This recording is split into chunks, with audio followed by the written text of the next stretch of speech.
Bien, como iniciamos nuevo tema, vamos a hacer una revisión de nuevo geográficamente hablando de dónde estamos trabajando. Nuestra región de estudio es todo lo que observan acá. Esto es Europa, el Oriente Medio acá a la derecha, y en la zona baja es el área norte de África. Esas son las zonas. Ven, las regiones en donde se desarrollaron las primeras culturas son regiones principalmente desérticas, pero con ríos importantes que son los que sirvieron para llevar pues lo necesario para el desarrollo de civilizaciones agropecuarias. Por eso hablamos de la media luna de las tierras fértiles, porque es una región en la que se pudo desarrollar la agricultura y la ganadería sin problema. Entonces, comenzamos a trabajar allá, cuando habíamos paleolítico, neolítico, luego pasamos a la edad de los metales en toda esta región, Mesopotamia, Egipto, vimos algo de los hititas aquí en la región de la Anatolia, y ahora nos movemos solo un poquito de esta región hasta acá. Esta zona que están observando, tenemos dos países actuales. Esta región a la izquierda, esto es, bueno, tres países sería. Esto es Grecia, por esta zona. Esto de acá es Turquía. Y esto que ven acá es parte de Italia. Estas regiones entonces comienzan un desarrollo cultural también, ya cuando las primeras culturas de la edad de los metales, que serían las de Mesopotamia, sumerios, por ejemplo, y Egipto, cuando las áreas de Egipto estaban separadas antes de la unificación, para esa etapa todavía estos lugares no eran culturalmente tan desarrollados, pero en la medida que las otras culturas iban avanzando y tenían contacto con otras, pues aquí comenzaron a asentarse grupos que comenzaron un desarrollo cultural también. Ahora nos vamos a centrar en esta región específicamente. Acá todavía no comenzamos a hablar de Grecia como tal, sino que hablamos de las civilizaciones prehelénicas, o sea, las que existen antes de Grecia como tal. Aunque en muchos libros, en muchos documentos, páginas o documentales, siempre les van a hablar de las civilizaciones prehelénicas, o por ejemplo, la minoica o la micénica, son las dos que vamos a ver. Entonces, esta es la región. A esta zona que observan acá, donde hay muchas islas, se le conoce como la Grecia insular, o sea, la zona de Grecia de islas, las islas de Grecia, esta parte de acá. Incluye esta porción de territorio. Esta no es una isla, esta se llama península. Las penínsulas están unidas a la zona continental por una pequeña franja de tierra. En este caso, esta región se llama Peloponeso, el Peloponeso, y está unido por esta región a la Grecia continental. Luego, la Grecia continental sería esta que ven acá. Tenemos la región de Atenas y hacia el norte lo que pues también será otra región de mucha importancia, que es la de Macedonia, la región de Macedonia. También esta parte de acá, la Anatolia, también es importante, tiene influencia Grecia en esta región. Entonces, esta es la zona. Bueno, esta parte de acá, de Italia, en un primer momento también va a ser de influencia griega. Ustedes saben que por ejemplo, la religión griega y la romana se parecen. Es porque Grecia tuvo mucha influencia en esta región. Y Roma no estaba muy lejos de ella. Roma está acá, en esta zona. Entonces no está muy alejada. Así es que, pues esta es la región. No sé si hay alguna pregunta. Todo claro, Lick. Muy bien, gracias. Vamos entonces acá. ¿De qué vamos a hablar entonces hoy? De el arte del mar Egeo. El mar Egeo es la región que les acabo de mostrar, donde está la zona insular o las islas de Grecia. Se conocen como culturas del mar Egeo y principalmente se desarrollan tres. Una que es más arcaica, o sea, más antigua, y dos que son un tanto más cercanas al desarrollo de la cultura griega. O sea, a nivel de contextual, en una línea de tiempo, como contexto temporal, Aquí observamos una cronología que les había mostrado. La Mesopotamia y Egipto se desarrollan al mismo tiempo, ¿verdad? Son culturas vecinas y tienen un desarrollo cronológico similar. La diferencia es que Egipto es una sola cultura, es un solo pueblo. Mesopotamia es un conjunto de pueblos, sumerios, acadios, babilonios, asirios, neobabilónicos y persas. Esos son los principales que vimos. Un tanto cerca de ahí tenemos también a los hititas, ¿se acuerdan, hermano? Y otro sinfín de culturas pequeñas por ahí, incluidos los hebreos. Bien, ya hablando de Grecia como tal, más o menos por el inicio en el que tendríamos a la civilización sumeria, por ejemplo, tenemos el inicio de la civilización minoica.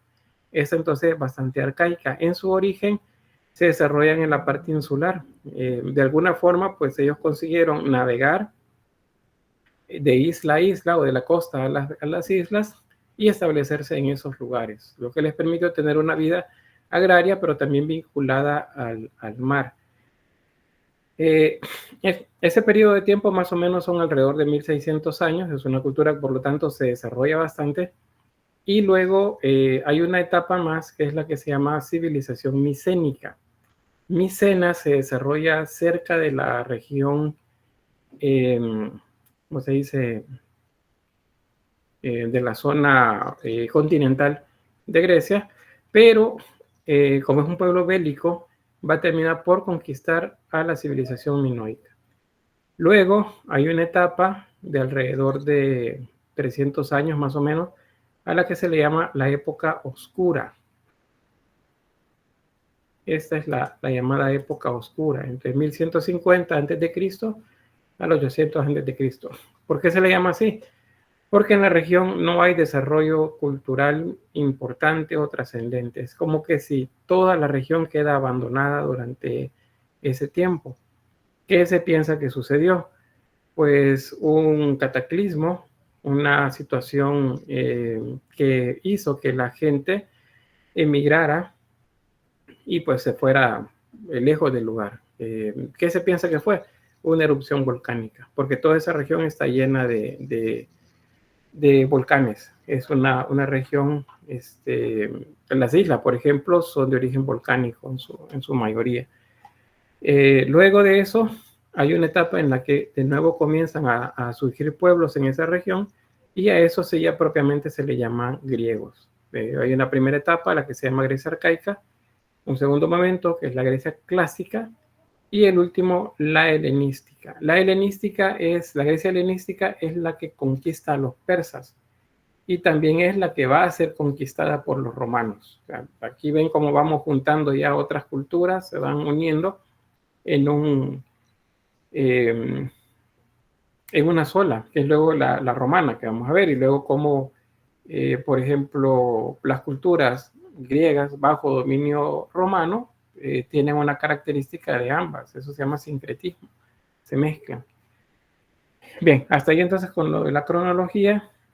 A nivel espacial, o sea, la geografía, que es lo que les mostraba en el mapa de Google Earth, pues nos muestra la misma región, Egipto, Mesopotamia, y a esta región que se le llama Hélade.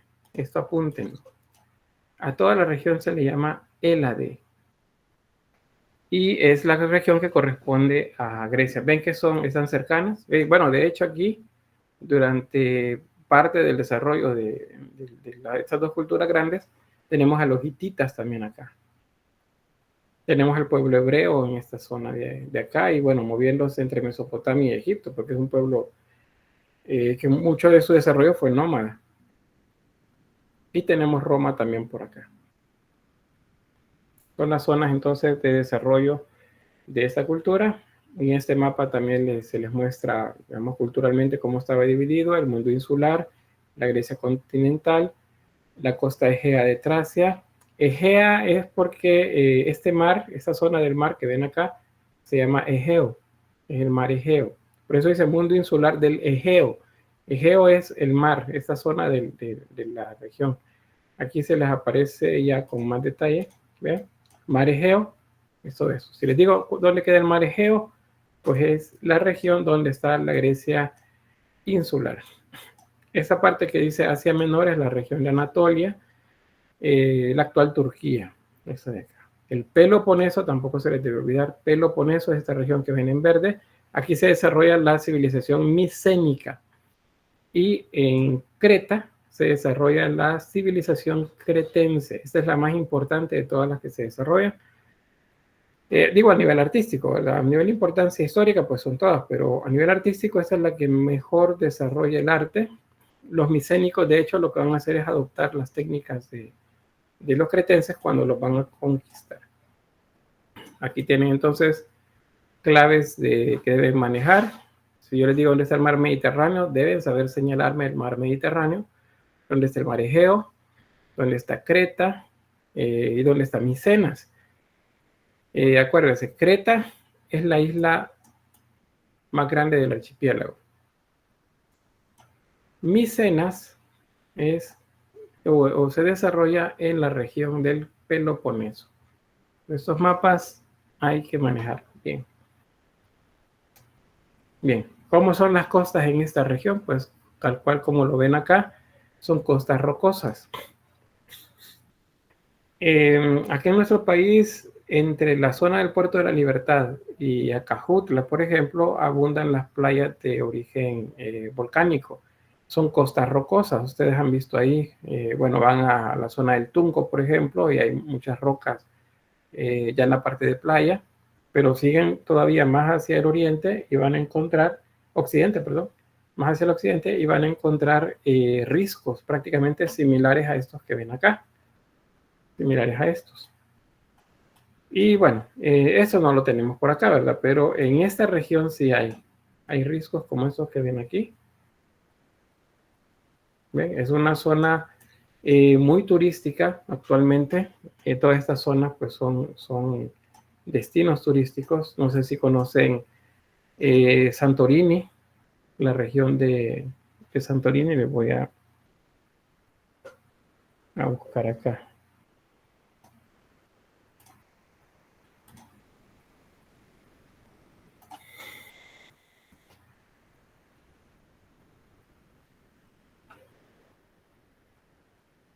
Este es Santorini, no sé si ya habrán visto. Pues antes es una de esas regiones que se consideran paradisíacas, los lugares más caros del mundo, pues están en esta región. Resulta que Santorini es el lugar, o está más bien en el borde, por así decirlo, de una caldera, de un cráter volcánico, así como el volcán de Ilopango, que es una caldera. Lo que estamos viendo es el cráter. Entonces Santorini está en uno de esos bordes. Actualmente, pues el volcán se sabe que está extinto, ¿verdad? Pero en su momento, en esta región, pues hubo una erupción lo bastante importante como para que toda la región quedara abandonada. Entonces, Santorini es la zona, más o menos por acá, en el mapa, donde aquí está esto. ¿Ven? Esa es la región, es la caldera de un volcán. Se piensa que la erupción fue ahí y esa erupción afectó toda esa zona y es lo que dio origen a lo llamado la época oscura en esa región.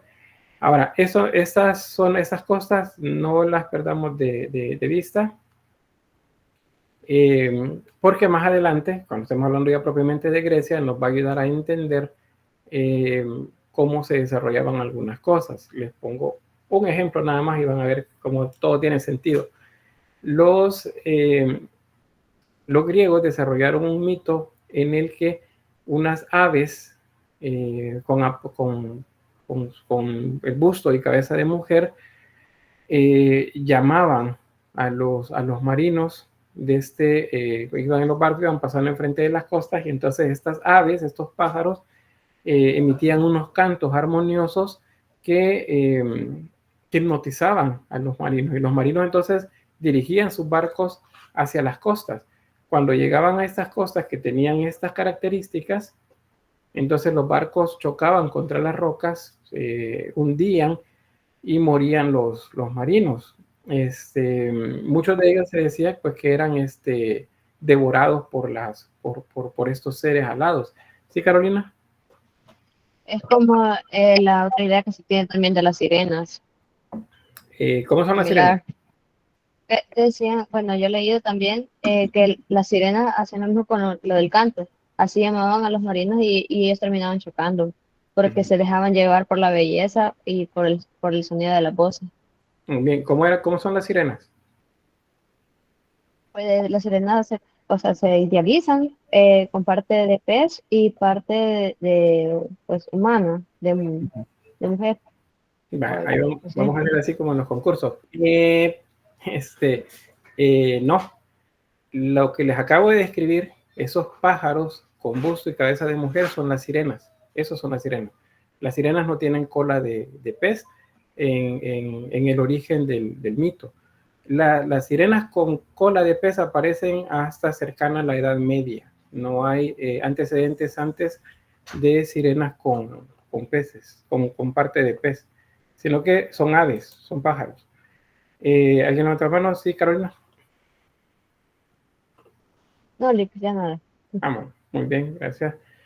Sofía dice, depende de la región. Dice, las sirenas griegas parecían arpías. Dice, las sirenas celtas parecían focas. Sí, pero depende de la época y no necesariamente se llaman sirenas. A nuestros ojos, en apariencia, les decimos sirenas, pero por ejemplo, en la cultura celta, el nombre de ese ser se llama Melusina. Y la Melusina no es una sirena, es una historia completamente diferente. ¿Han visto ¿cómo se llama? El icono de Starbucks que tiene dos colas? Dice, ¿no es una sirena de dos colas? No, es una Melusina, esa no es una sirena.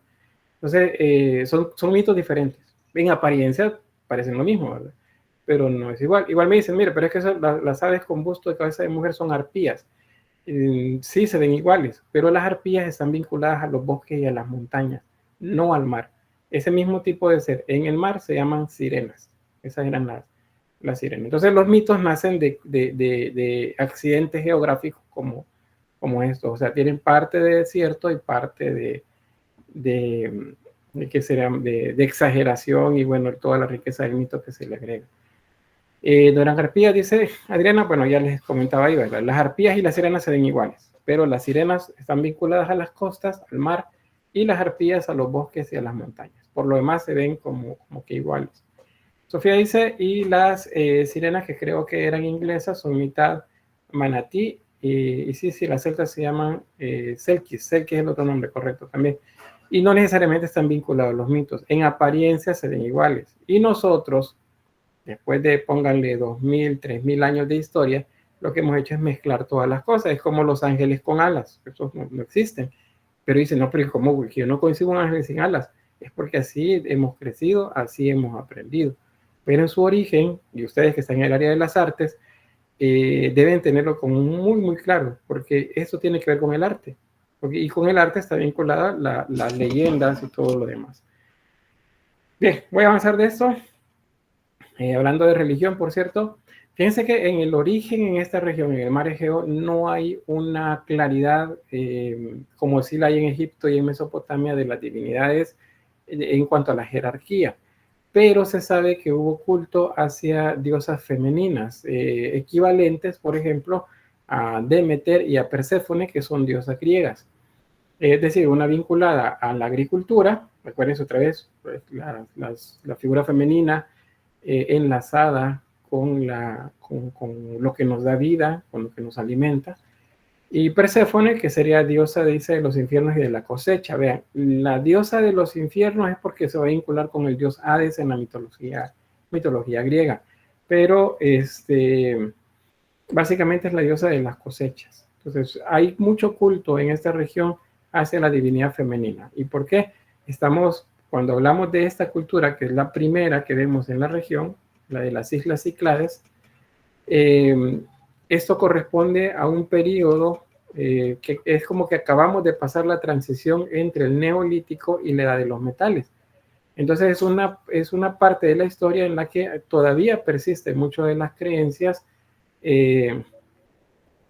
vinculadas a la naturaleza. Dice Adriana, Demeter no es la madre de Perséfone. Sí, sí. No les adelanto del mito porque el mito lo vamos a ver más adelante con algunas imágenes, ya cuando estemos hablando de los griegos, pero sí, es la madre de Perséfone. O Proserpina también aparece con ese nombre. Bien, les decía, entonces la primera de las culturas del mar Egeo está vinculada todavía bastante al culto a la mujer o a la figura femenina que tenían en los pueblos de la antigüedad. Aquí me refiero a paleolítico y neolítico. ¿Se acuerdan las diosas madre? Las Venus paleolíticas. Entonces, esa se mantiene el culto acá. Ahí tenemos dos ejemplos. A partir de lo que se sabe, la imagen ahí que les estoy señalando serían imágenes de diosas, y las que están en el otro extremo, estas serían sacerdotisas. ¿Por qué se sabe o pues se piensa que son sacerdotisas? Porque están haciendo una oración, tienen las manos levantadas en actitud de oración. Ya les voy a mostrar luego una más de cerca. La parte inferior es campaniforme, o sea, tiene forma de campana, es una representación del vestido. Los senos están descubiertos y solamente se cubren el vestido. Eso ya lo habíamos visto en algunas imágenes también del neolítico, ¿verdad? En otros casos tienen ropaje completo. Eso está vinculado a cuando se quieren representar divinidades o también sacerdotisas. Aquí tenemos dos ejemplos más. Esta les recuerda, ¿verdad?, las Venus paleolíticas. Es porque estamos cerca todavía de la época en la que a estas figuras eran las que se les rendía culto. Estas corresponden también a una interpretación de la figura femenina. Son igual vinculadas a las diosas madre. Lo que tienen en la cabeza, en este caso la que está más cerca, son como aretes, como pendientes, y eso significa que son rituales. Si ven alguna imagen que tiene pendientes en las orejas o un colgante, es ritual, no era que era por verse bien, no, significa que son parte de un ritual. Y acá en la mano tiene algo, probablemente una ofrenda que tenía acá. La que está atrás es más estilizada. Estilizado significa que es alargado. Y igual los senos descubiertos, y si tiene, perdón, decoración. Se sabe esas que estaban pintadas, aunque el color no se note mucho, pero sí se sabe que estaban con pigmentación. Y tenemos tres ejemplos. La de la derecha es una representación bastante simplificada, muy abstracta, de una figura femenina.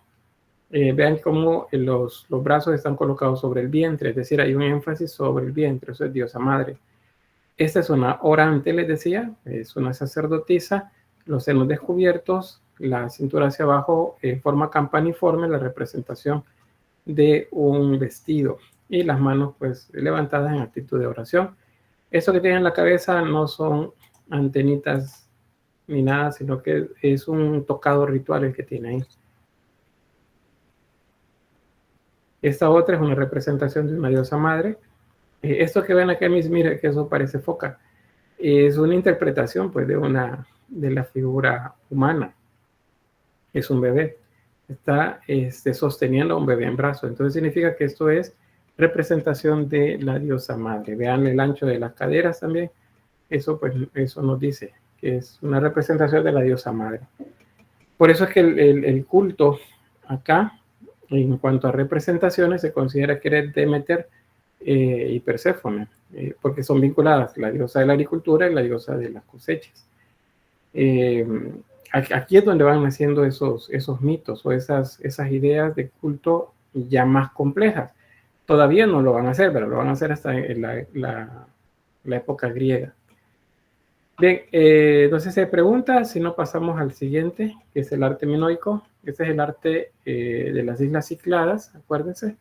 Es la más antigua de las culturas que se dan en la región. Ya cuando hablamos del arte minoico o el arte cretense, eso es más cercano, es un poco más desarrollada la cultura. ¿Sí, Carolina? ¿Se tomaban solo sacerdotisas y diosas o también habían dioses? no hay vestigios de dioses, al menos en la cultura anterior. De figura masculina no hay, solamente figuras femeninas. Okay. Bien. Acuérdense que cuando comienzan a aparecer las figuras masculinas vinculadas a las divinidades es ya cuando las culturas están mucho más desarrolladas y el caso del hombre ha desplazado el poder que tenía la mujer en el control de la comunidad y lo ha tomado él. A la mujer, sin embargo, sigue teniendo, digamos, como la autoridad en lo que tiene que ver con la fertilidad. Pero en cuanto a lo demás, es el hombre el que ha tomado el control. Ahí es donde van apareciendo los dioses que gobiernan, siempre el dios principal es masculino. Pero en esta primera etapa que vimos en las Islas Cíclades sigue siendo femenina la representación principal. Sí, Natalia, luego no vi que más levanta la mano. Una pregunta, entonces las figuras que vimos antes se podrían considerar aún Venus paleolíticas o tendrían otro nombre. Diosas madres. Y esas también eran pertenecientes a las Islas Cícladas, creo que se llama. Sí, Cícladas. O Cíclades, aparece también con E. Estas serían diosas madres. Ese sería el término para ella. Ya no Venus paleolíticas. Son diosas madres. De hecho, desde el neolítico se comienzan a denominar diosas madres. Y acuérdense, en ese caso es una sacerdotisa. Por la actitud que tiene. Bueno, vamos con el arte minoico. Vean, el arte minoico lo vamos a conocer con dos nombres. Por eso tengan cuidado con el término. Aquí aparece en la primera línea arte cretense o minoico. Cualquiera de los dos es válido. ¿Por qué son diferentes? Porque si decimos cretense nos estamos refiriendo a la isla, o sea, el arte de la isla de Creta, arte cretense. Y si decimos minoico, nos estamos refiriendo a uno de los dioses mitológicos de los que hay textos ya en la época griega de esa región. Es el rey Minos, es el que gobernaba, se supone, en esta región.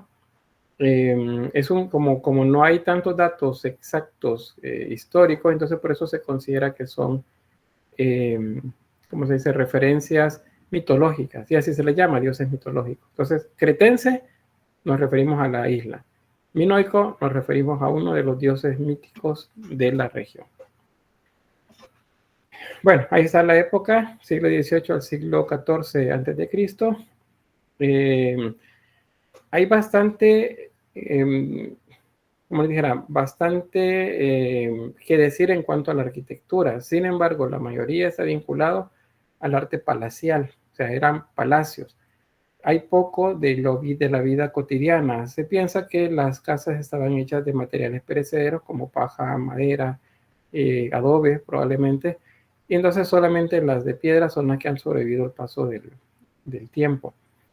Estos palacios tienen una planta arquitectónica bastante compleja y racional. En algunos casos podría parecernos.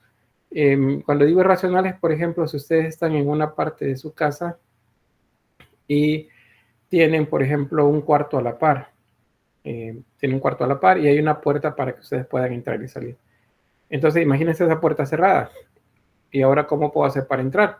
Entonces resulta que donde están ustedes hay unas gradas que llevan a un segundo nivel y desde ese segundo nivel un pasillo que lleva a otra habitación y desde esa otra habitación otras gradas que llevan hacia adentro de la habitación que ustedes tienen a la par.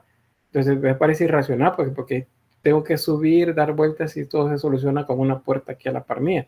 Entonces eso es lo que sucede y por eso se denomina un poco irracional en algunos casos.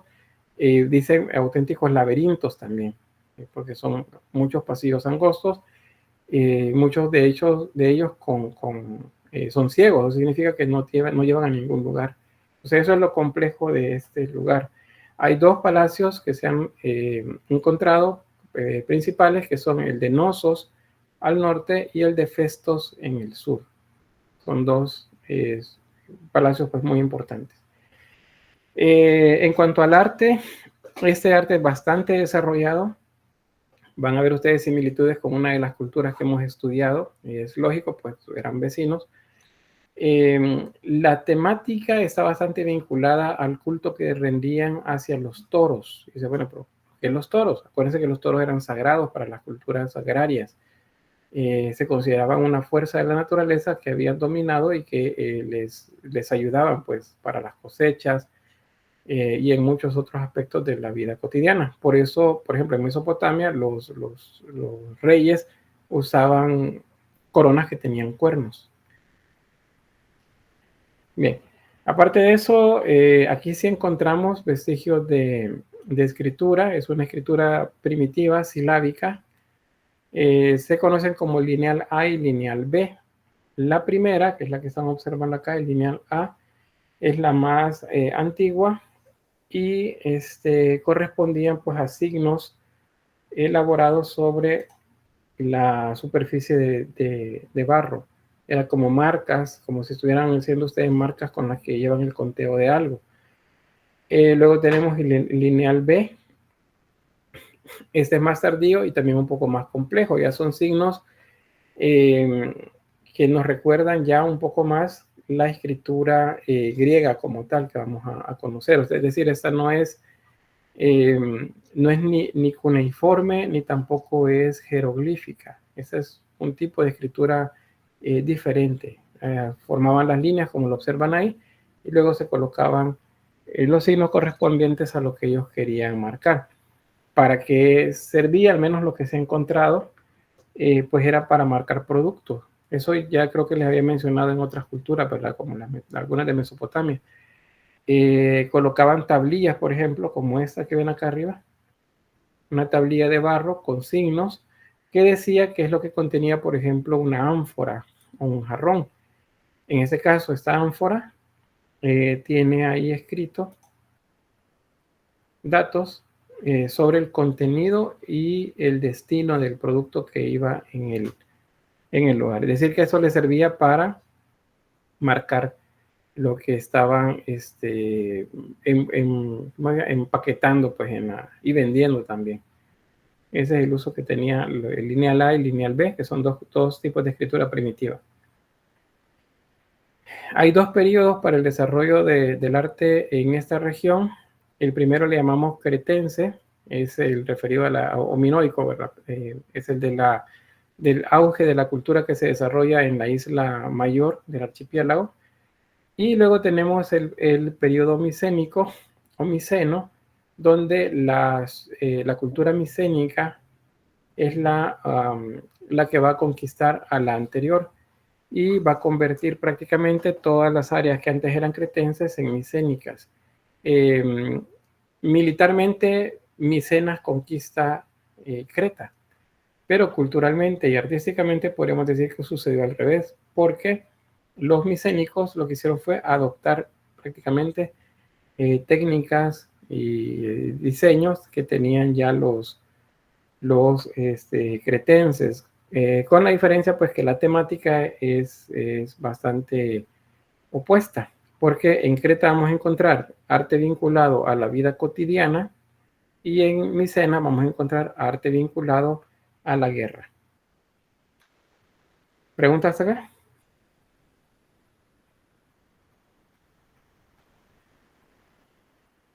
Bueno. Bien, este es un ejemplo de arquitectura en el Palacio de Nosos. Les decía que a nivel de arquitectura lo que se ha encontrado son palacios en esta isla y hay bastante vestigio de ellos. Hay algunas zonas que están como más intactas, otras están más destruidas.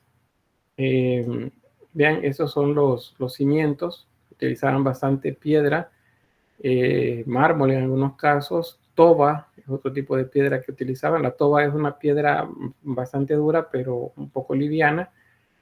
Tenían sistemas de desagüe también de las ciudadelas y hay bastantes altares como este que ven acá que tiene la forma de la cornamenta de los toros. Eso es común verlo en varios lugares de las ruinas. Okay. Bueno, eso es lo que les he estado comentando. Voy a saltarme esta parte porque es lo que ya les he platicado. Esa es una vista aérea de cómo se encuentran las ruinas actualmente. Es una zona abierta al público, por cierto. La gente puede ir a estos lugares. Si algún día van a Creta, hay que darse una vuelta por ahí.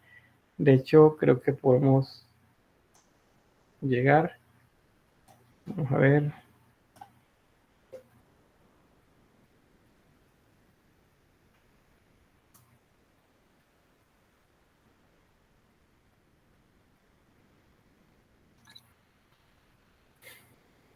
Bien, ahí está la ciudadela.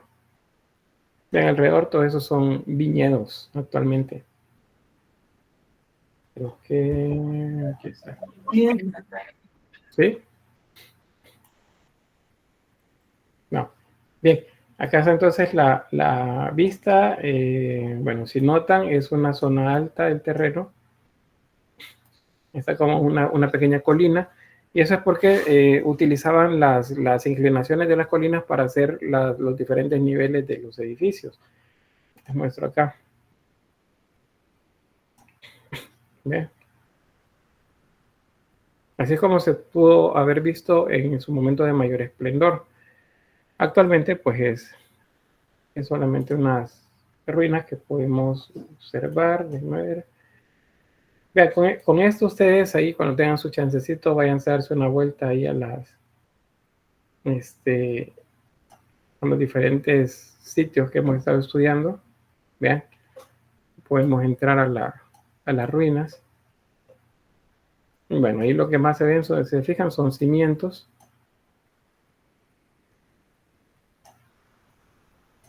Y pues esta es la plaza principal. Y el resto pues son las ruinas. Creo que se puede entrar a otra zona.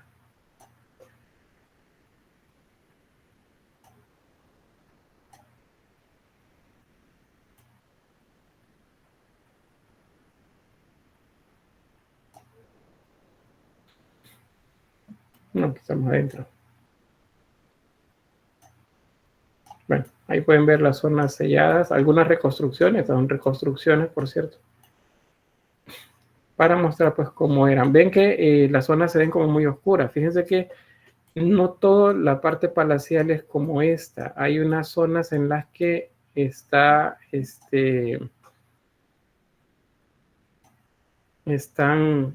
¿cómo se dice? Abiertas porque tienen tragaluces. Quería mostrarle otra zona.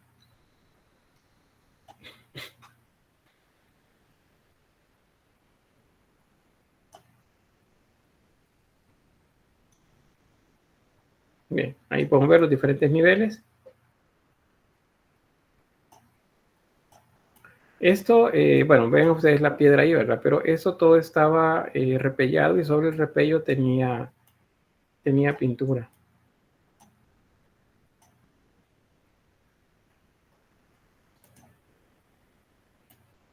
Dígame. Estoy tratando de llegar a una zona aquí. Dígame.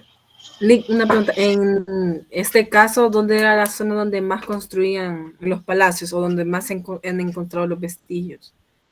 El palacios principalmente. Ahora, hay pequeñas aldeas en los alrededores que también luego hacen excavaciones,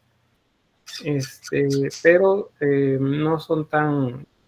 Por eso se habla de que principalmente la arquitectura era palacial en esta zona. Y las dos ciudadelas principales que se han encontrado son Knossos y Festos. Son las dos ciudades. Bueno, vamos a seguir acá, cuestión de tiempo, pero ahí ustedes, pues ya saben, tienen el recurso ahí para buscar esas ciudades y hacer recorridos ahí en los diferentes niveles. Vean, esa es la vista de planta. ¿Se acuerdan que les decía que parecen como laberintos? Es porque están construidos de una forma en la que pareciera pues un poco irracional algunas zonas. Es decir, es como que ustedes quieren ir de aquí a la par, pero para llegar al cuarto de la par tienen que caminar un pasillo, luego subir al segundo nivel, luego bajar la parte más externa, luego caminar otro pasillo, subir y luego bajar a la habitación que ustedes querían y que tenían inicialmente a la par. Eso se hubiera solucionado con una sola puerta, pero no lo hacían así. Entonces, por eso se dice que es un tipo de arquitectura laberíntica, por lo mismo. Bueno, hay diferentes estancias acá. Y todas, pues, están en situación, pues, ahorita de conservación, ¿verdad? ¿Sí, Mónica? Pero ese tipo de edificación o de arquitectura tenía un propósito o era simplemente cultural. Pues no se sabe exactamente si había un propósito ritual, digamos, o defensivo. No hay porque no se tiene textos que expliquen esto que está acá. Lo que sí se encuentra, perdón, que nos habla acerca de este tipo de arquitectura, son textos, pero de la época griega, o sea, que fueron hechos siglos después que esta cultura había desaparecido. Entonces, más bien son interpretaciones de los griegos. Entonces, por eso no son así como que, no terminan de decirnos exactamente por qué las hacían así. Es como el caso de Stonehenge, ¿se acuerdan?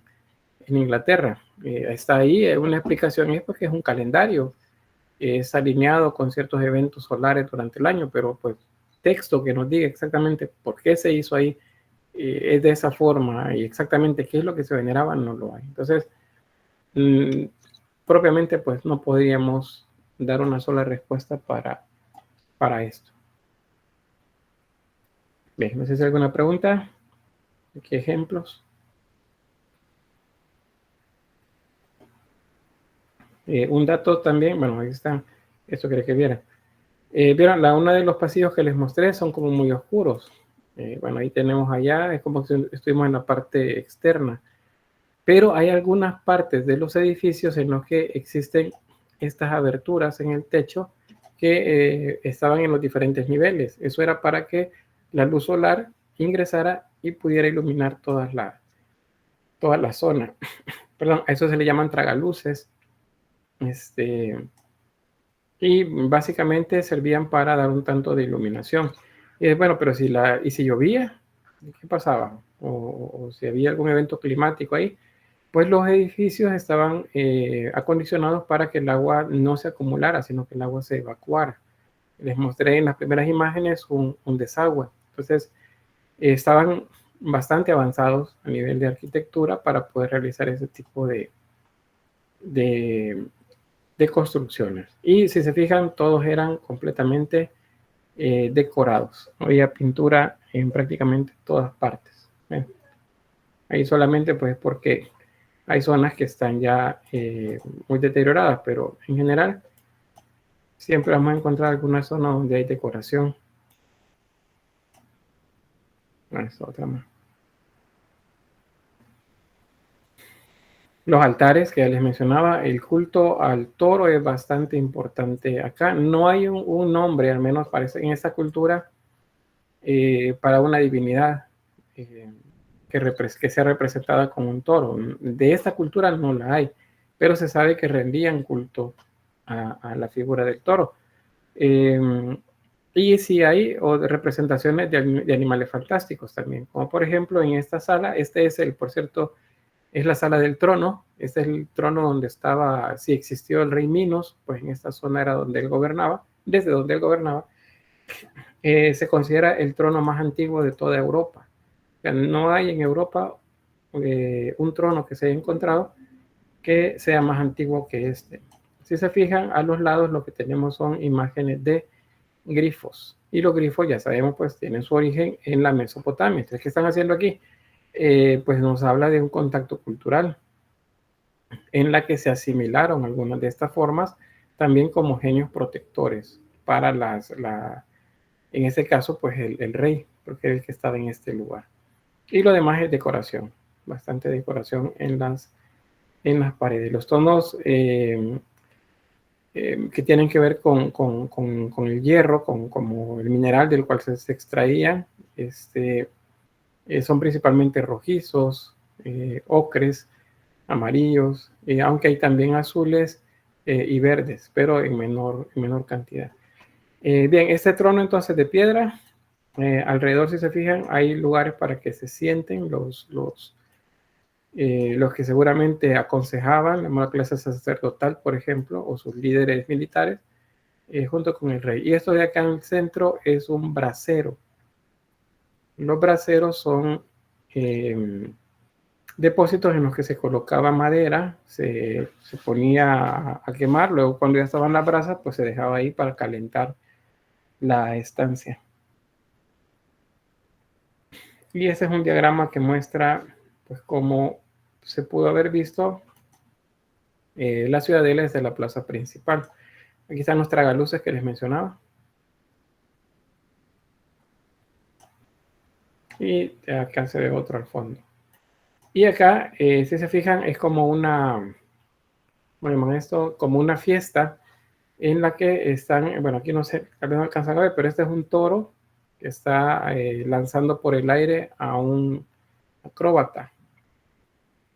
El nombre que se le da en la actualidad es saltimbanquis. Probablemente tenían un nombre en particular y el rito igual, se llama taurocataxia. Es la lidia con el toro. Lidia significa lucha. Es la lucha con el toro de manera ritual. No sé si han visto, bueno, seguramente sí, creo que para el tiempo de Semana Santa por ahí, hacen unas corridas de toro un poco extrañas en España, en la que la gente corre adelante de los toros. Esa es una lidia con el toro, o sea, es un ritual que prácticamente están haciendo. Con el tiempo es seguro que el fin original se perdió y ahora es una festividad, dicen, no, es la fiesta de San Fermín, por ejemplo. No sé si San Fermín le gustaba correr adelante de los toros, pero pues el nombre de la ciudad, creo, y la festividad.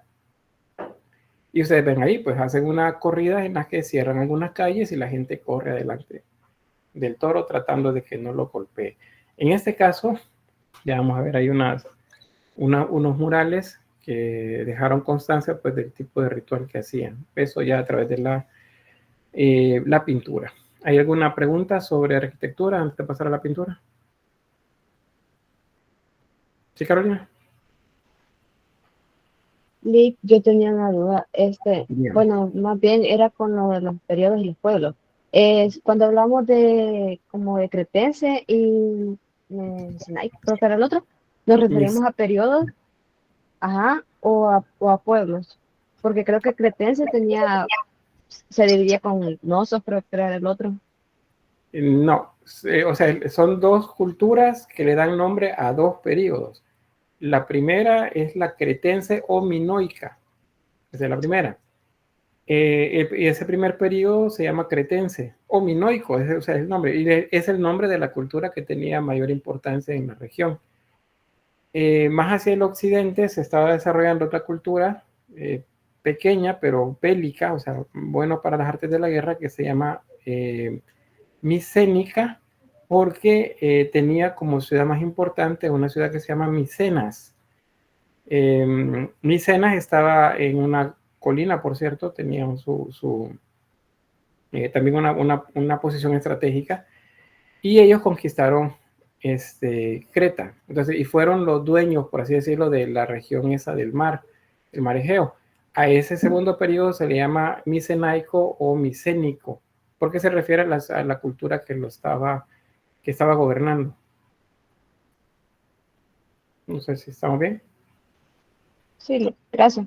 Bueno, ¿tiene la mano levantada? Sí, ¿verdad? Bien, bien, gracias. Bueno, avanzamos entonces con la pintura. Vean, la pintura cretense o minoica es bastante representativa del estilo de vida que se tenía. A partir de ella, pues se sabe que eran agricultores, eran dados a las ceremonias, especialmente la que tiene que ver con la vendimia, o sea, las festividades al final de la cosecha, y en la que se preparaban también vinos. Habían también luchas rituales, mucho antes que los griegos tuvieran esas actividades a las que llamamos deportes nosotros ahora, como la lucha, como las carreras, cosas por el estilo. Habían algunas que se hacían en esta región y lo atestiguan imágenes que encontramos. ¿Por qué lo hacían? Porque seguramente eran rituales vinculados al paso de la niñez a la adultez, en el caso de hombres y mujeres. Bien, a nivel de técnica, es una pintura al fresco, o sea, se colocaba el repello y al mismo tiempo se pintaba para que secaran igual. Y si se fijan ustedes a nivel de estilo, esto nos recuerda en todo o en parte a una cultura cercana. ¿Cuál es? A ver si saben.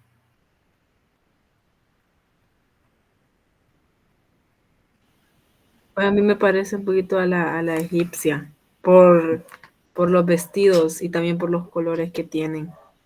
Muy bien, Natalia, está bien, gracias. Mónica.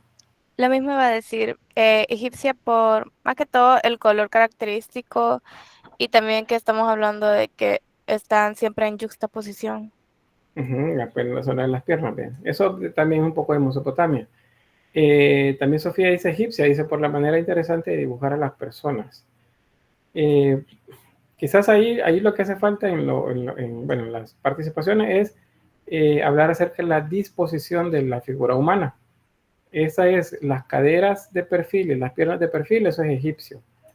En este caso, el dorso está de perfil y lo han resuelto a través de yuxtaposición, como pueden verlo acá. El rostro está de perfil, pero el ojo está de frente. El ojo lo estamos viendo completo, está dibujado completamente de frente. Esa es una característica también de la pintura egipcia. Los colores pues eran bastante brillantes. Cuando pusimos brillantes, pues decimos colores vivos, llamativos, limpios, se refiere a que no están manchados, es un solo bloque de color cada zona. A veces ideales, dice, como el caso de los monos azules que luego vamos a ver, o los delfines de tono azul, que no se parecen a los reales. O sea, ellos hacían tanto la copia exacta de las imágenes como también interpretaciones estéticas de lo que veían. Dígame, Mónica. Sí, también otra cosa que se parece bastante a la egipcia es de que es plano, no tiene ni sombra ni contraste tan alto, es una pintura como muy plana. Eso es exacto, correcto. La pintura es plana. Acá. Luego, vamos a ver. Bueno, los colores, azul, verde, blanco, ocre y en algunos casos el negro también.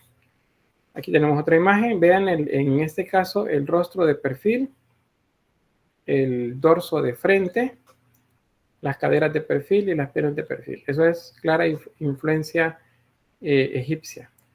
Luego, pues todo lo demás son colores planos y la imagen está acompañada de una decoración de flores de lis, por eso se llama el palacio, el príncipe de las lises, porque tiene flores de lis.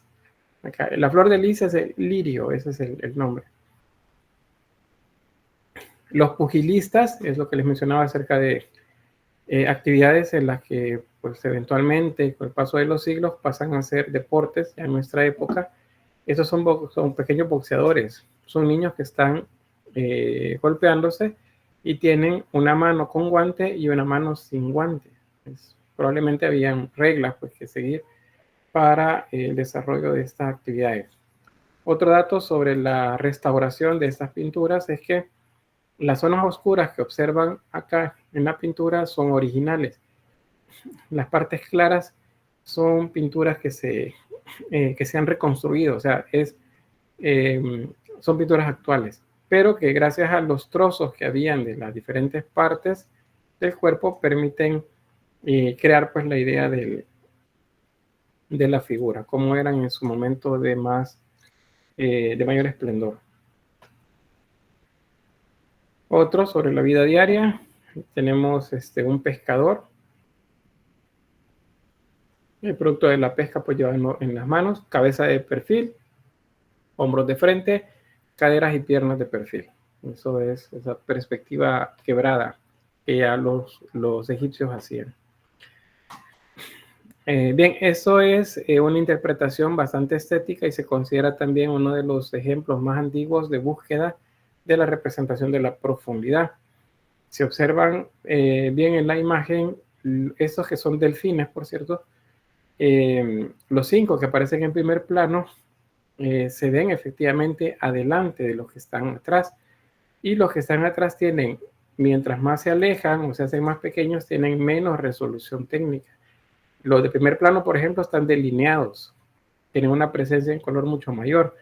Los que están hacia atrás son menos delineados o delineados con tonalidades más suaves, de manera que se perciben efectivamente pues atrás.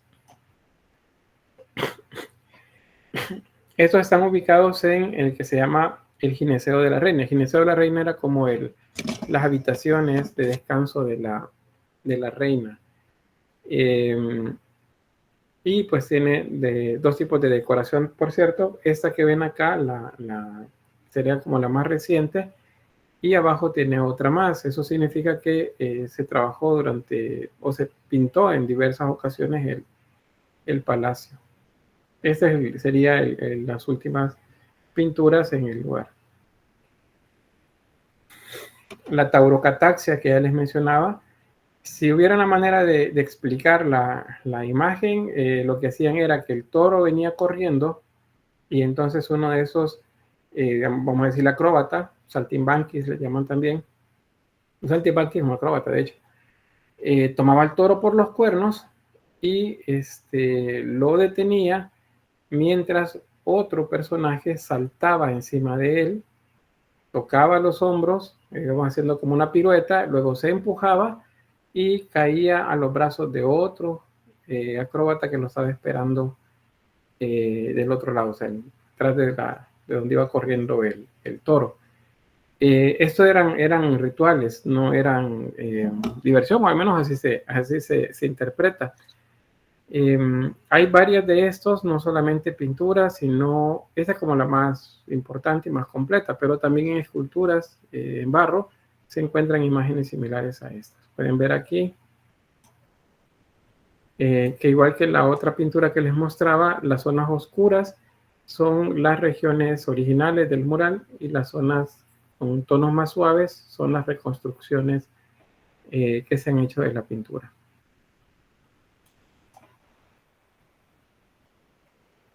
Bien. Luego, ejemplos de murales en las paredes. Para los biólogos, por cierto, es muy importante este tipo de murales porque fueron tan fieles con las imágenes que hacían de la naturaleza que han encontrado los biólogos plantas que ya no se dan en la isla, sino que son en la parte continental, o que ya no están en la parte continental y se mantienen todavía en la zona de la isla. Entonces da idea más o menos de cuándo es que la planta pudo haber sido llevada hacia el lugar. Hay igual también algunos animales, como unos monos que se encuentran en uno de las ruinas. Imágenes de la figura femenina. En prácticamente las representaciones femeninas en general aparecen con una falda muy amplia, que nos dice entonces que es una representación de un ritual, y el dorso desnudo, donde los senos están sin cubrir. Estas son son sacerdotisas vinculadas al culto a las diosas madres siempre. Bien, tenemos otro más, flora, como les mencionaba, y fauna, son dos cosas que quedaron testimonios en las imágenes. Por cierto, dice Sofía Belén, dice, esa no es la pintura que está en el salón en el que vamos en pintura, el que está en el primer nivel, Sí, ¿verdad? Hace años, bueno, en varios talleres hay algunos de Egipto, y hay de la prehistoria. Hace años hicimos una campaña ahí de limpieza y decoración de los salones a través de la materia de historia. Entonces se hacían murales en relación a los temas que se veían en la clase. Eso fue hace ya mucho tiempo, pareciera hasta que mentira fue. De hecho, el compañero que coordinó en ese momento, el licenciado Francisco Jiménez, falleció hace 2 años. Entonces, ya hace mucho tiempo esto. Bueno, vamos a avanzar. Acá están los monos que les mencionaba. Estos fueron encontrados en un sitio arqueológico, se llama Akrotiri, en la isla de Santorini. Ya les mostré Santorini, ¿verdad? ¿Cómo es? Estos animales no existen en la isla, sino que son en la parte continental de Grecia. Entonces, ¿cómo es que llegaron ahí? Pues seguramente ellos lo llevaron hacia el lugar. O a lo mejor existían en la isla, pero con el paso del tiempo desaparecieron del lugar y solamente se mantienen en la zona continental. Aunque los monos son representaciones de algo que sí existe, el color se considera que es un poco, no voy a decir falso, sino no real, o sea, idealizado es la palabra que se utiliza en el texto que les mostré antes. Son figuras idealizadas en cuanto al color. Bien. No sé si hay preguntas, si no, pues pasamos a la escultura. ¿Claro sobre la pintura? Bien, Mónica. Podríamos decir de que sí tenían como bastante presente diversas culturas. O sea, tendemos a ver eso de siempre, la mayoría, juxtaposición, los tipos de colores siempre se mantienen, además de la forma ilustrativa de ser más plana y de representar un poco más idealizado. Se mantiene, o sea, me está diciendo que lo vemos común en las culturas que hemos visto. ¿Sí? Bien, sí, efectivamente. ¿Y por qué? Es que las culturas eran contemporáneas en diferentes momentos de su desarrollo, iban una a la par de la otra. Cuando aparecieron los sumerios, estaban surgiendo los egipcios en algún lugar. En esta región estaban apareciendo las culturas de las Islas Cícladas. Por ejemplo, cuando estamos en Babilonia, en Mesopotamia, estamos en la época del esplendor egipcio. Estamos hablando de Creta, acá en la etapa de transición de Creta a Micenas, en la región del Mar Egeo. Entonces, son contemporáneas. Esa es la razón por la que hay similitud entre ellas. Y nos dice que había contactos culturales, ya sea a través de comercio, en algunos casos también de guerras. ¿Sí, Carolina? Lo que utilizaban como para pintar era hierro, dijo, ¿no? Óxidos minerales. Ah, ok. Óxidos minerales. De hecho nosotros decimos tierra, pero hay algunas zonas en el país, especialmente cerca donde hubieron erupciones volcánicas, donde hay ciertos minerales concentrados y entonces se genera con el tiempo un óxido. O sea, el metal se oxida y produce un tipo de polvo de colores. Ese es el que se buscaba y se mezclaba con algún tipo de aglutinante y con eso era que se pintaba. Pero se llaman óxidos minerales, se llaman esas tierras de colores que efectivamente servían pues para pintar. Carolina dice, y el azul seguía siendo lapislázuli, principalmente sí, es el lapislázuli. Pero también eventualmente van a encontrar un tipo de mineral llamado cobalto. Y el cobalto también lo van a utilizar para la mezcla y elaboración de algún tipo de azul. Bueno, vamos a avanzar. No sé, Carolina, ¿tiene mano levantada todavía? No, ya nada, gracias. Bueno, entonces escultura. Fíjense que en cuanto a escultura, bueno, ya vimos algunas imágenes que se desarrollan en la primera etapa. En la segunda etapa vamos a ver acá bastante escultura hecha en barro. Eso se llama terracota. Le voy a poner el nombre ahí en el chat.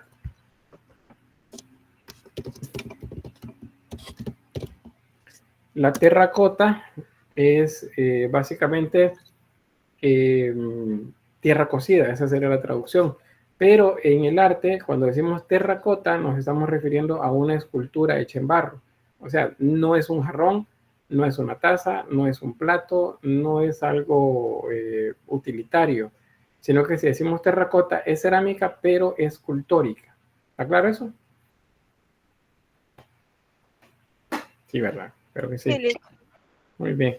Entonces, hay alguna cerámica de esta que es esmaltada y otra que no. Otra solamente es decorada con elementos esgrafiados, se llama cuando se raspa sobre la superficie, o grabado también cuando se marca sobre la superficie, principalmente motivos geométricos. Pero luego vamos a ver, a nivel de cerámica propiamente, que hay mucho desarrollo estético en cuanto a la decoración de los jarrones. ¿Qué ejemplo vamos a ver de escultura?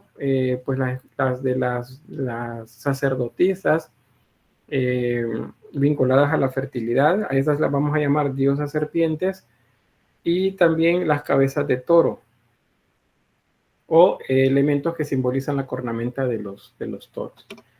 Las primeras que les mencionaba, las diosas serpiente, estas son estas representaciones. Es representación de algún tipo de sacerdotisa o de una divinidad vinculada a la fertilidad, como siempre. La diosa madre, como les mencionan acá, diosa de la fertilidad, o la dama del laberinto, que también se le mencionaba, la dama de las serpientes, y también vinculada a las fuerzas de la tierra. Ya estas son como muy, muy complejas en cuanto a su elaboración. Y muy simbólicas. Acuérdense que la serpiente es símbolo de agua. A ver, ¿quién me recuerda por qué es símbolo de agua la serpiente? ¿Sí, Carolina? Creo, si no me equivoco, creo que era porque tenía que ver algo con el Nilo. En Egipto No. sí. Sí, en Egipto Ajá. sí. Pero en otras culturas tiene que ver con algo más también. Quiero ver, Natalia. Si no mal recuerdo, es porque donde existía agua, existía vida. Y ellos creían que si ellos estaban cerca de donde estaba el agua, ellos podían existir de una manera más fácil. Sí, tienen tanto de razón. Mónica. Porque los ríos, algunos tenían como cierta forma de serpiente y ellos asociaban esa forma al animal. Correcto. El desplazamiento de una serpiente es que decimos serpenteando, ¿verdad? Y visto desde la altura, algunos ríos tienen forma de serpiente, porque igual serpentean sobre la superficie de los valles, o en caso de los cauces que tienen. Sofía dice acá, porque se creía que el cauce de los ríos, del río los hacían las serpientes gigantes al pasar por la tierra. Bueno, nosotros también otra interpretación de esto, que alguna cultura seguramente desarrolló. Entonces, las serpientes son agua. Si las serpientes son agua, son vida. Están vinculadas entonces a la tierra, porque acuérdense, las serpientes entran a la tierra, viven en la tierra, entonces eran todavía mayor el vínculo que ellos le daban hacia eso. Las serpientes en las culturas antiguas no son malas, no hay. Mira, yo les pregunto a ustedes, bueno, tal vez a estas alturas ya no, pero si les pregunto, ¿qué simboliza la serpiente? Y van a decir el diablo, Satanás, la tentación. ¿Por qué? Pues porque el cristianismo nos ha hecho pensar eso de las serpientes. Bueno, yo he tenido mascotas serpientes, les digo que son animales tranquilos y se saben criar así, ¿verdad? Pero es igual que un perro. Ustedes tienen un perro, jálenle las orejas o píquenle, pellizquenle la piel y seguramente les va a morder. Igual la serpiente, ¿verdad? Ustedes las maltratan, se paran en ellas, pues seguramente van a morder. Pero para mí las serpientes son unas muy buenas mascotas, son bien tranquilas, aburridas diría por ratos. Entonces las serpientes no son malas, en estas, no tienen una connotación mala en este momento. Entonces, al ver la serpiente, bueno, yo les aseguro, les muestro esta serpiente a una persona en la actualidad muy religiosa y le digo, ¿qué piensa usted que representa esta mujer con serpientes en su cuerpo? Es el diablo. Es la tentación, es el pecado. ¿Por qué? Porque en nuestra mente la idea de la serpiente es mala, pero estas culturas la veían como algo completamente favorable y especialmente vinculado, recuerden, a la naturaleza, al agua, a la fertilidad. Y luego la imagen que vemos tiene los senos descubiertos. Eso es símbolo también de la alimentación, en el caso de los bebés, ¿verdad? Cuando son la fuente de alimento para los bebés. Entonces es un símbolo también, pues, de abundancia. Y tenemos otros más. La imagen de la izquierda sería una reconstrucción de cómo pudo haber estado pintada originalmente la imagen. Y del lado derecho, pues, cómo es que se encontraron las figuras de la llamada diosa serpiente. Sobre la cabeza, pues en algunas representaciones dicen que son felinos, como un gato. pero pues no he encontrado así como algo totalmente contundente que me diga que tiene algún tipo de representación con los felinos. Pero sí, es eso lo que tiene sobre la cabeza. Aquí otro ejemplo más. Esa está hecha en marfil, es otro de los materiales que ocupaban para escultura y lleva unos detalles, unas aplicaciones con lámina de oro también. Y esas láminas de oro simbolizan serpientes. Vean los brazos están como en actitud de oración y en ellos están enrollados serpientes. Eso es en marfil.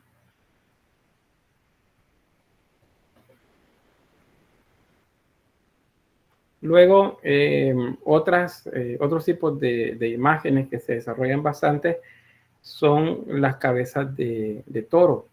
Algunas son hechas en metal, otras son hechas en piedra con aplicaciones de metal, en el caso de la cornamenta, por ejemplo. Este se llama ritón. Estos eran utilizados en ritos vinculados al toro y en la parte de atrás se le colocaba el líquido. Es como, imagínense una tetera, vamos a poner ese ejemplo.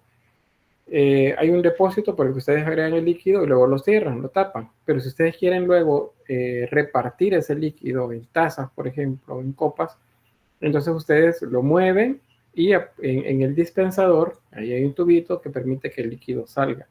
Entonces, en estos ritones,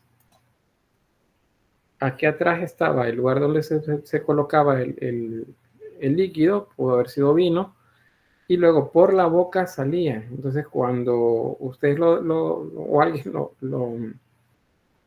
lo utilizaba para repartir líquido, entonces por la boca del toro salía. Era como si del toro estuviera saliendo sangre, por así decirlo, y pues era lo que luego bebían los demás de manera ritual.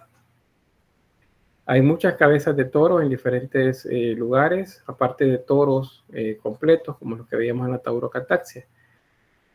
Hay muchas figurillas también. Estas figurillas tendrían seguramente algún tipo o formaban parte de algún tipo de ritual, porque se han encontrado cerca de esos altares en grietas o en hogueras. Era como si los llevaban y los lanzaban a ese lugar como una ofrenda al toro. Entonces, por eso dice ahí que se han encontrado pues en grietas en las rocas o en lugares donde se hacían hogueras enfrente de los altares, que ahí se depositaban. Era como una manera de ofrendar a las divinidades. Bien, aquí un ejemplo de esas figuras. Es una imagen de Taurocatapsia también. Ahí tenemos el toro. Es por cierto, igual como les mencionaba, en la parte de atrás tiene para depositar el líquido. Y luego ustedes lo querían vertir en algo, pues entonces por la boca salía el líquido. Y tiene en la parte central o sobre la cabeza 3 figuras humanas que están haciendo como siendo llevados encima de la cabeza del toro. Son entonces los llamados saltimbanquis. Y representan entonces la Taurocatapsia. Bien, ¿preguntas sobre esto?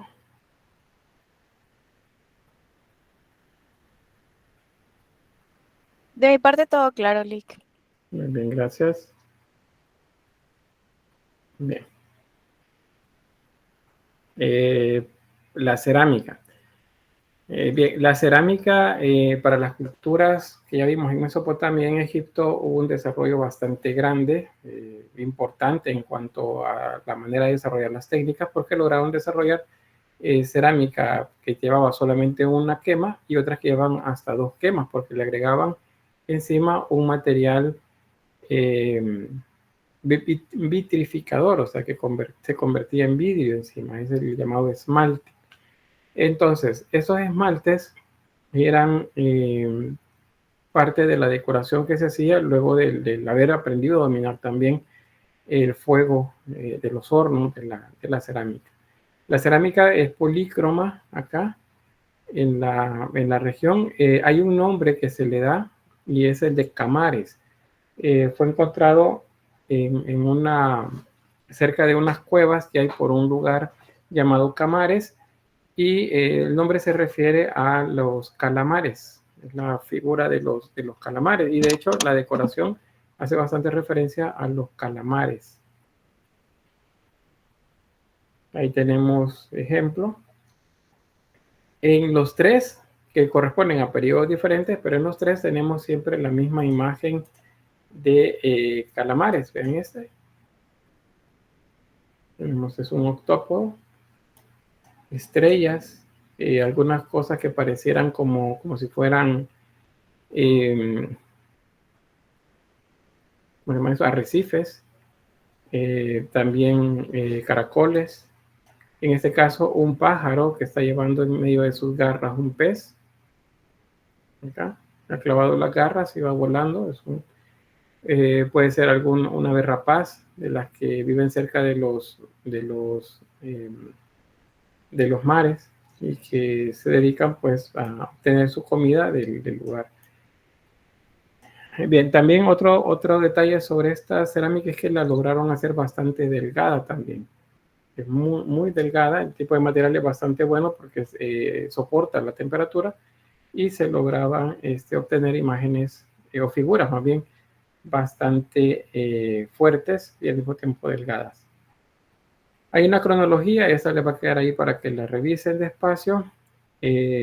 Cada una tiene características diferentes. La más antigua es la que se llama precamares y esta es principalmente con motivos geométricos y florales. Se fijan ahí, son líneas de geometría. La llamada camares antiguo lleva un tipo de policromía también bastante grande y más delicada. No como esta que son líneas gruesas. En la camares antiguo lleva bastante formas orgánicas y líneas más delgadas. Luego el camares clásico es el que lleva un poco más de decoración y tendencia a la representación de formas naturales. Aves, calamares en este caso, o decoración floral también. Y la postcamares, esta tiene cierta influencia de Egipto, por ejemplo, o de las regiones de la Mesopotamia. En algunos aparecen formas, por ejemplo, que nos recuerdan a las esfinges o a los grifos también, no solamente los motivos marinos. Pero también es conocida la postcamares, porque lleva bastante decoración geometrizada, pero muy orgánica. Hace que se vea como muy elegante. Aquí les voy a mostrar. Esa es la que, por ejemplo, esta correspondería al último periodo. La postcamares. Esos son flores de lis, pero son muy geometrizadas y al mismo tiempo estilizadas.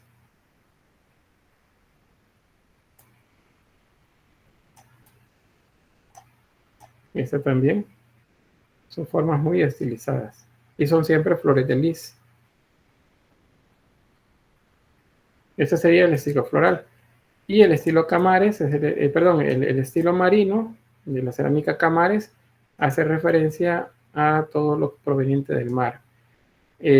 Calamares, pulpos, estrellas y algunas formas que recuerdan a arrecifes también, peces, todo eso acá. Son dos tipos de estilos de la cerámica camares. Bien, hasta ahí llegamos entonces con Creta. ¿Qué pasó luego? Les decía, pues probablemente hubo una explosión, es lo que la teoría con mayor peso, hubo una explosión importante en la región, y esa explosión hizo que emigraran muchas todas las culturas de la región, porque las condiciones de vida pues no fueron las más favorables. Acá en nuestro país, por cierto, hemos tenido eventos cataclísmicos como esos hace alrededor de 1500 años. Por el siglo V después de Cristo, el volcán Ilopango hizo una erupción bastante importante, cataclísmica prácticamente. Se considera que es la erupción más poderosa de la que se tiene registro en la región centroamericana en los últimos 2000 años. Si ustedes han ido hacia la zona del aeropuerto o acá la zona hacia el oriente, yendo de San Salvador, pasando de San Martín, por ejemplo, como si van hacia San Vicente, en esa dirección, o hacia el lado de San Salvador también, en la zona de Santa Tecla, como si van hacia el puerto. Hay algunas zonas en las que ustedes ven mucha tierra blanca. Esa tierra blanca es ceniza volcánica. Entonces, en algunas zonas, la ceniza volcánica tiene hasta 50 metros de espesor. Entonces, imagínense la cantidad de ceniza que estuvo cayendo durante una cantidad bastante grande de tiempo para que se acumulara, o que pudo haber sido en un periodo corto de tiempo, pero la cantidad era bastante grande. Hacia la zona alrededor, por ejemplo, del lago de Ilopango, que es la caldera del lago de Ilopango, es un volcán, la zona de San Martín, Ilopango, Soyapango, más acá hacia el norponiente, hay zonas en las que hay hasta 50 metros de ceniza. Entonces, un evento cataclísmico como ese pudo haber hecho efectivamente que la gente huyera, que fuera lejos. Hay un documental, por cierto, que habla acerca de grandes cataclismos, y hay un capítulo para el lago de Ilopango. ¿Qué sucede? Según ellos, ¿qué sucedió? Pues luego de la erupción volcánica, las cenizas subieron tan alto en la atmósfera que las corrientes de aire la llevaron hacia Europa y se fueron hasta llegar. Les voy a mostrar un mapa ya que tenemos ahí la posibilidad. Que estamos en la isla de Creta, ¿verdad? Según ese documental, esta región acá fue afectada por la erupción volcánica de la caldera de Ilopango. Y ustedes dicen, pero ¿cómo puede ser posible eso si el lago de Ilopango está aquí? ¿Cómo pudo haber afectado una erupción volcánica de acá hasta acá? Pues casi que de la misma forma en la que nos vienen desde el desierto del Sahara, nos vienen de repente los polvos del Sahara a nosotros, ¿verdad? Vienen transportados por el viento. Se piensa que una peste que hubo en una ciudad acá, que actualmente se llama, ¿dónde está? Estambul, es esta de acá. En esta ciudad estaba la ciudad antigua se llama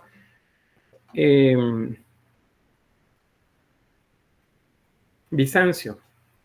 Bizancio es el nombre de esta ciudad, es una ciudad griega, pero con el dominio romano y luego en la época de los emperadores romanos hubo un emperador ya en el momento en el que el cristianismo tenía mucha presencia en la región, que estableció acá su capital, y ese emperador se llamaba Constantino el Grande, y convirtió a la ciudad en la ciudad de Constantino, o sea, Constantinopla.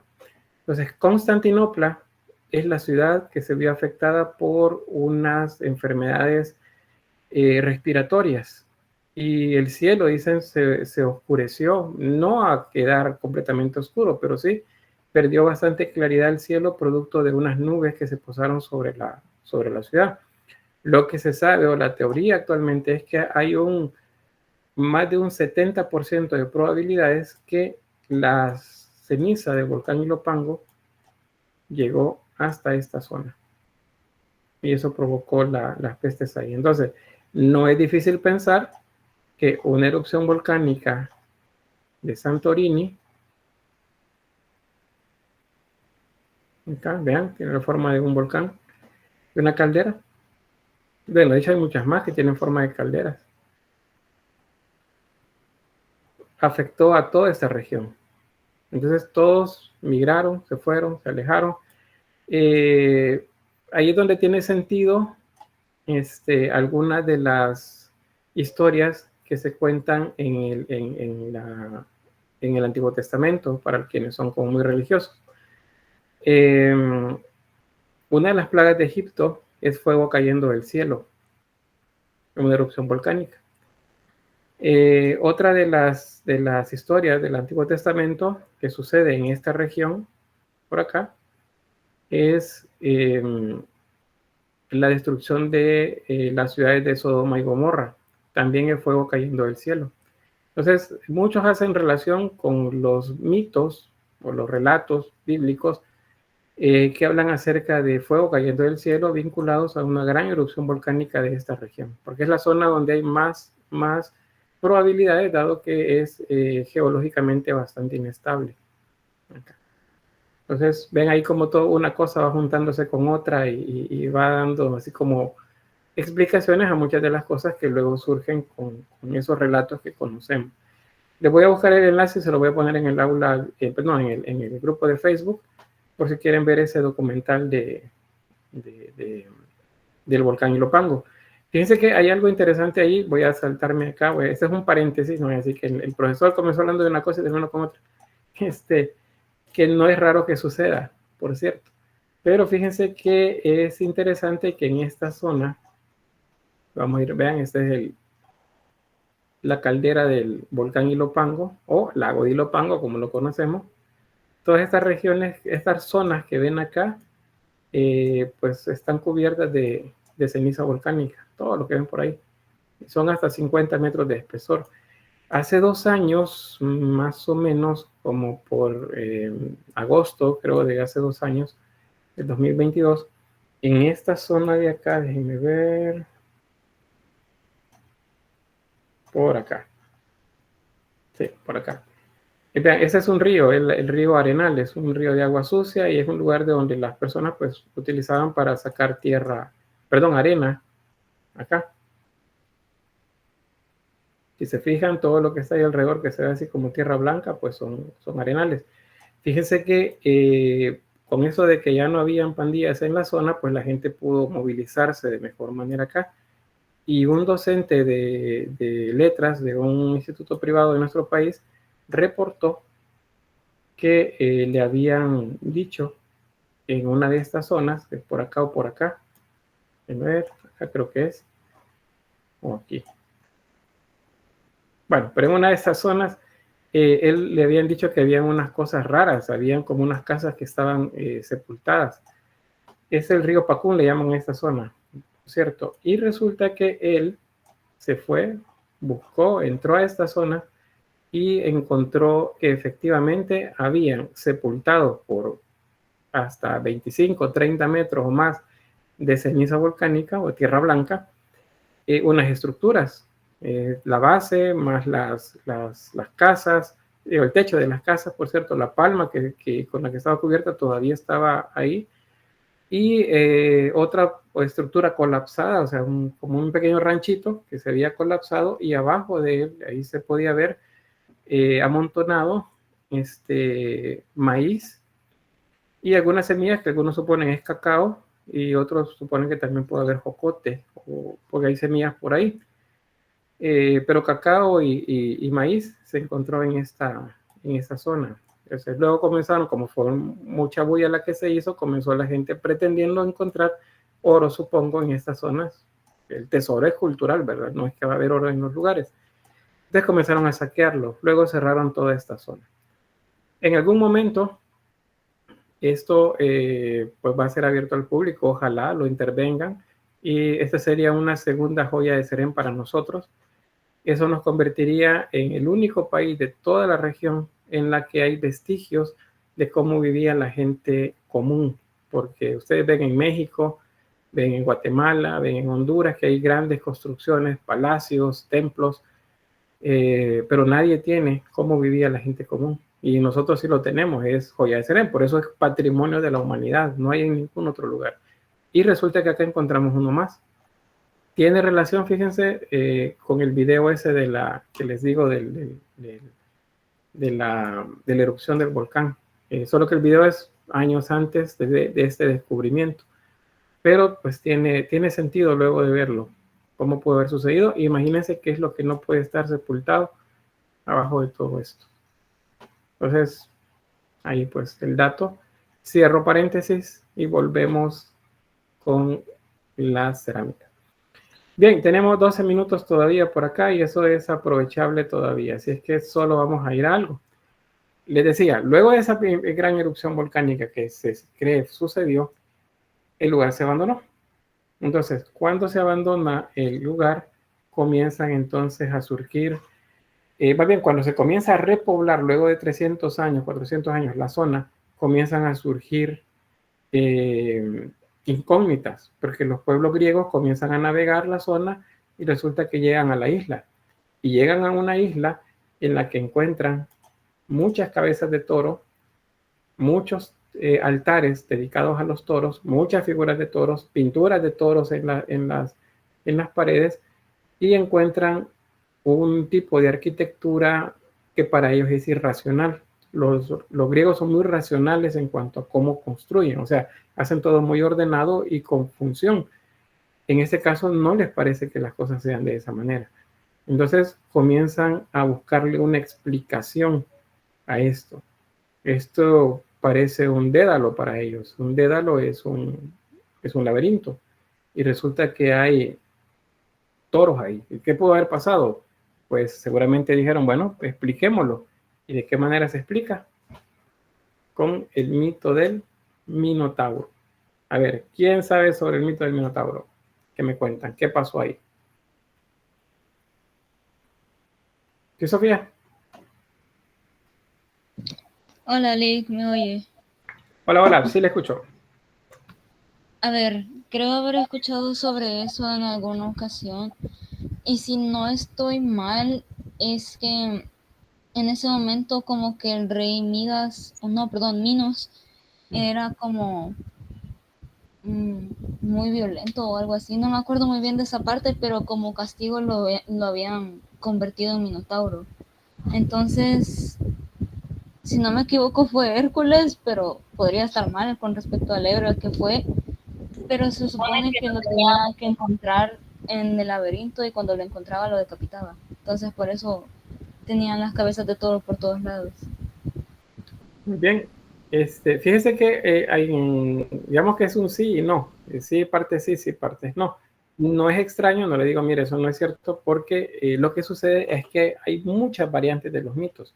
A estas alturas, luego de más de 2000 años en los que se ha escrito, se ha hablado sobre esto, los mitos son muy diversos. No hay una sola idea. Sí hay una sola, ¿verdad? Perdón.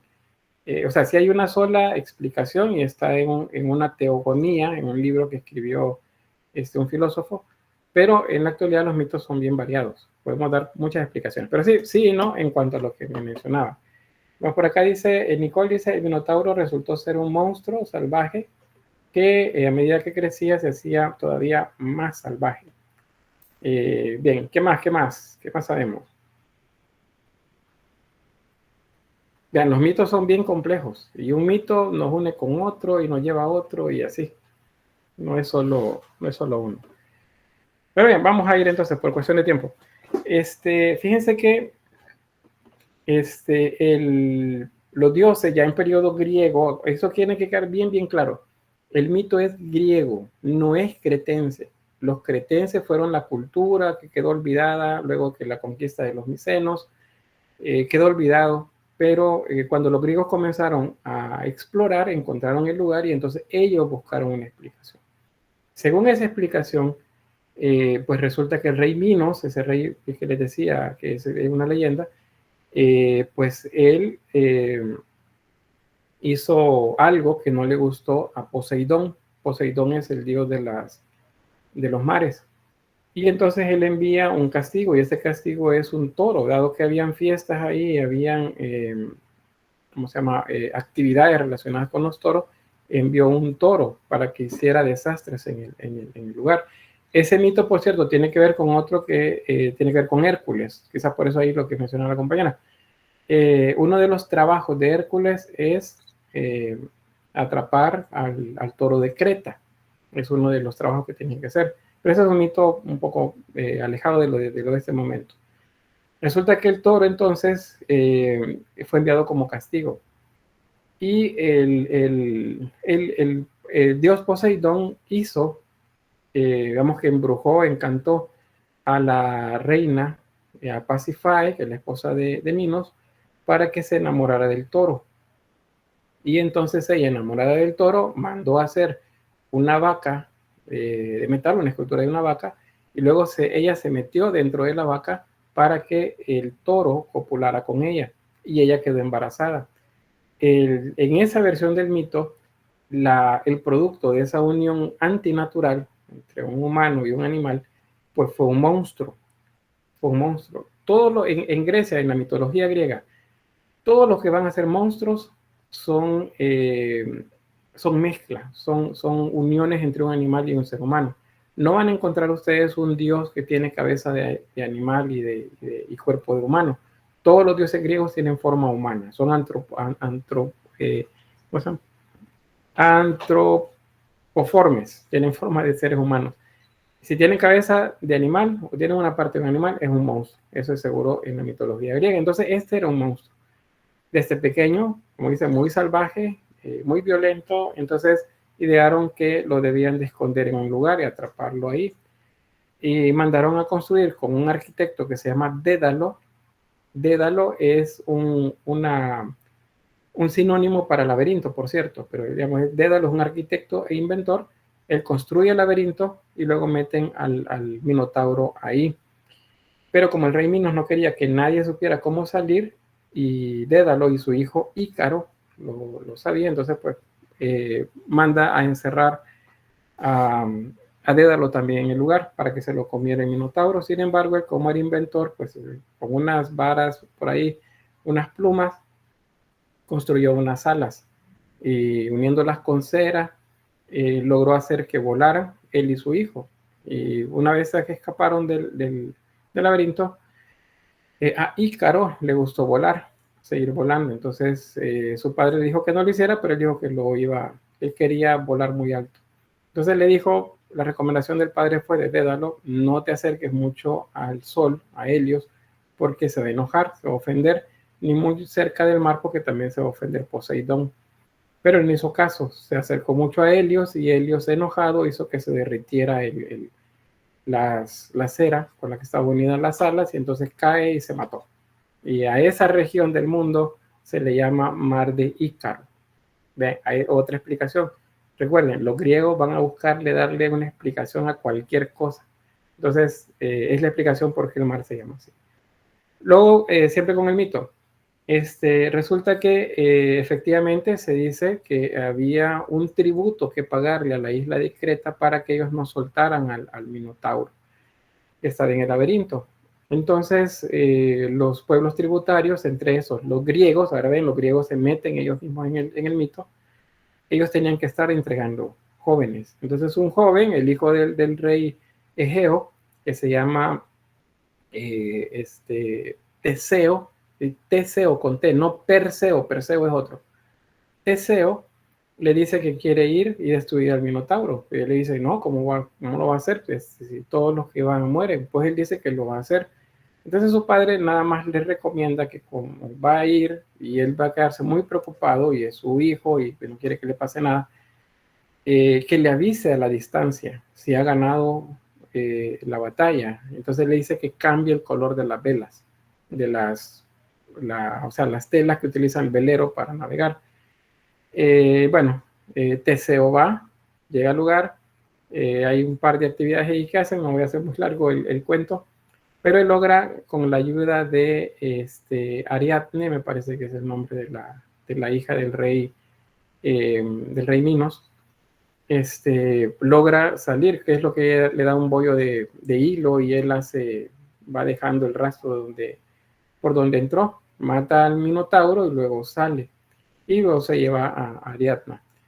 Entonces él regresa victorioso de esa aventura que tomó, pero se le olvida, en medio de la violencia seguramente, se le olvida, o venía chateando con alguien, no sé, se le olvida cambiar el color de las velas. Entonces, cuando su padre ve que los barcos vienen y no han cambiado las velas, entonces supone que su hijo murió y él se suicida. Se lanza lo alto de un risco, cae al mar y se ahoga. Desde entonces, ese mar se llama Egeo. Y por ahí comenzamos la clase de hoy. El mar Egeo. Vean, todo lo que ustedes encuentren en Grecia tiene una explicación a través de un mito.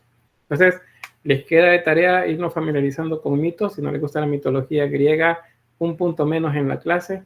y 2 puntos menos en el examen, porque de los griegos vamos a aprender bastante a cómo se hacían las interpretaciones de lo que está a nuestro alrededor, pero también en el arte hay una cantidad muy, muy grande de representaciones de los mitos. Entonces debemos saber sobre los mitos para poder entender las imágenes.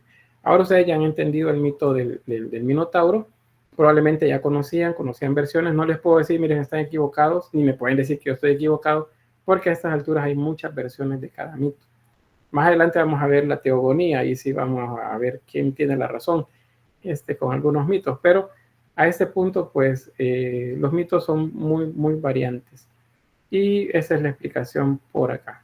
Ahí finalizamos entonces, justo a las 4 de la tarde, esta clase. Voy a detener acá la grabación.